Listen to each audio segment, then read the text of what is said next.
مولانا روم رحمۃ اللہ علیہ ارشاد فرماتے ہیں کہ لومڑی کی بزدلی ضرب المثل ہے، لیکن جس لومڑی کی کمر پر شیر کا ہاتھ ہو کہ گھبرانا مت، میں تیرے ساتھ ہوں، تو باوجود ضعیف الہمت ہونے کے اس پشت پناہی کے فیض سے اس قدر باہمت ہو جائے گی کہ چیتوں کے ریوڑ سے بھی ہرگز خائف نہ ہوگی۔ شیر پر نظر ہونے کی وجہ سے وہ دلیر ہو جائے گی۔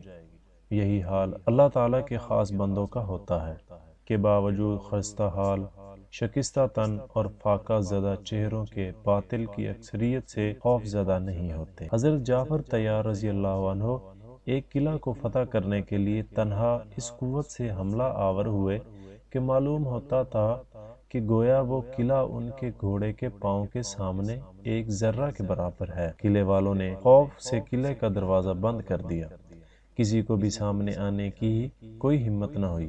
بادشاہ نے وزیر سے مشورہ کیا کہ اس وقت کیا تدبیر کرنی چاہیے۔ وزیر نے کہا، ہماری سلامتی اسی میں ہے کہ ہم جنگ کے تمام منصوبوں اور ارادوں کو ختم کر کے اس شخص کے سامنے شمشیر اور کفن لے کر حاضر ہو جائیں اور ہتھیار ڈال دیں۔ بادشاہ نے کہا کہ آخر وہ تنہا ایک شخص ہی تو ہے، تو پھر ایسی رائے مجھے کیوں دی جا رہی ہے؟ وزیر نے کہا، آپ اس شخص کی تنہائی کو بے وقتی کی نگاہ سے دیکھ رہے ہیں، ذرا آنکھ کھول کر قلعہ کو دیکھیے کہ سیماب کی طرح لرزاں ہے، اور اہل قلعہ کو دیکھیے کہ بھیڑوں کی طرح گردنیں نیچی کیے ہوئے اور سہمے ہوئے ہیں۔ یہ شخص اگر تنہا ہے لیکن اس کے سینے میں جو دل ہے وہ عام انسانوں جیسا نہیں۔ اس کی عالی ہمتی دیکھیے، اتنی بڑی مسلحہ اکثریت کے سامنے تنہا شمشیر برہنہ لیے کس قدر ثابت قدمی اور فاتحانہ انداز سے اعلان جنگ کر رہا ہے۔ اللہ اکبر! ایسا معلوم ہوتا ہے کہ مشرق و مغرب کی تمام فوجیں اس کے ساتھ ہیں۔ وہ تنہا بجملہ لاکھوں انسانوں کے برابر ہے۔ کیا آپ نہیں دیکھ رہے کہ قلعہ سے جو سپاہی بھی اس کے مقابلے کے لیے بھیجا جاتا ہے وہ اس کے گھوڑے کی ٹاپ کے نیچے پڑا نظر آتا ہے؟ جب میں ایسی عظیم الشان انفرادیت دیکھ لی تو پھر اے بادشاہ آپ اس اکثریت سے کچھ بھی نہ بن پڑے گا۔ آپ کثرت اعتداد کا اعتبار نہ کریں، اصل چیز جمعیت قلب ہے جو اس شخص کے دل میں بے پناہ ہے۔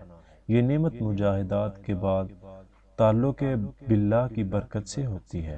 اس عطائے حق کو تم اس حالت کفر میں ہرگز حاصل نہیں کر سکتے، لہذا فی الحال تمہارے لیے اس کے سوا کوئی چارہ نہیں۔ اس جاں باز مرد مومن کے سامنے ہتھیار ڈال کر قلعہ کا دروازہ کھول دو، کیونکہ اس کے سامنے ہماری یہ اکثریت بالکل بیکار ہے۔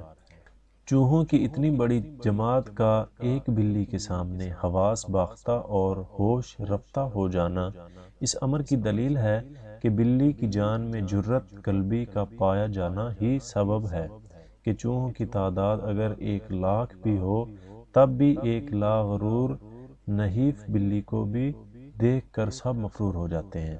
معلوم ہوا تعداد کوئی چیز نہیں، جرأت اور ہمت ہی اصلی چیز ہے۔ بھیڑ اور بکریوں کی تعداد ہزاروں میں ہی کیوں نہ ہو، لیکن قصاب کی ایک چھری کے سامنے اتنی بڑی اکثریت کی کوئی حیثیت نہیں ہوتی۔ دن کا وقت ہو یا رات کا، ملازمت کا مسئلہ ہو، کاروبار کا، انسان کے دل میں اور دماغ پر ہزاروں پریشانیاں منڈلاتی رہتی ہیں۔ ان افکار اور حواس کی اکثریت پر نیند بیک وقت طاری ہو کر سب کو خوفناک کر دیتی ہے۔ جنگل میں بڑے بڑے سینگوں والے، قد اور طاقت رکھنے والے جانور ہزاروں کی تعداد میں پائے جاتے ہیں، مگر اکیلا شیر کتنی دلیری سے حملہ کرتا ہے، ان پر سب غالب آ جاتا ہے اور جس جانور کو چاہیے ہلاک کر دیتا ہے۔ اس لیے کہتے ہیں جب نصرت الہی کامل یقین ہو جائے تو مومن کے دل سے مخلوق کا خوف ختم ہو جاتا ہے۔